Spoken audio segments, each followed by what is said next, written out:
Your grandmother was married at 7. That is correct. Yes. Tell me about that. Well, my grandmother was Indian, and in those days it was all arranged marriages, and it's still a huge thing in India, and it often works out.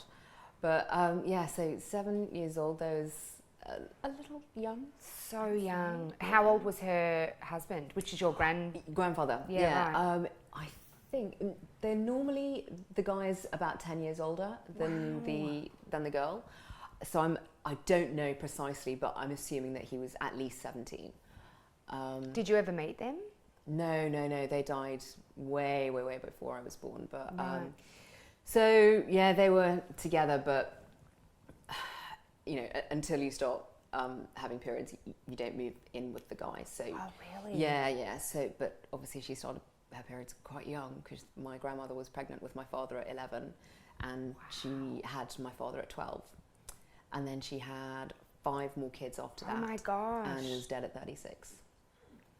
Wow. How come? What happened?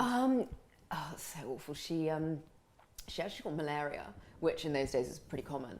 But there was only one doctor in the whole country who had the requisite medication to cure malaria. Wow. And he was all the way in Bombay, which was pretty far from where my family lived. And so my grandma, who was incredibly sick at the time, travelled to Bombay with my uncle at the time, who was 8. And my God. So they went to Bombay, found the doctor.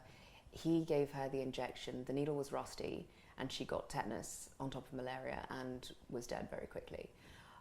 So my 8-year-old uncle then had to find his way back to Bangalore on the train alone. Wow. Yeah, and there weren't any phones in those days or anything like that. So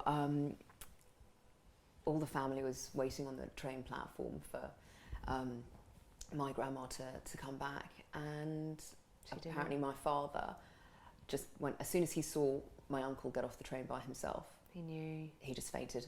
My father just fainted on the train platform, because he knew that his mother was dead. How old was your dad at that stage? He must have been about 24, I think. But by then he'd been a doctor for a long time. Because there's only 11 years, 12 years Exactly. apart. Yeah. Wow. Yeah. But my grandmother and my grandfather did actually fall in love, and really did adore each other. So a couple of years after she died, my grandfather just died of sadness. He just wasted away. He died of a broken heart. Yeah. Apparently he used to sing all the time, and he never sung another note after she died. Oh my God, it's like a love story, like a Notebook, It's like, they just died because they loved each other. Yeah, exactly. Which is beautiful. It was up to my dad to take care of the whole family. Wow. Yeah.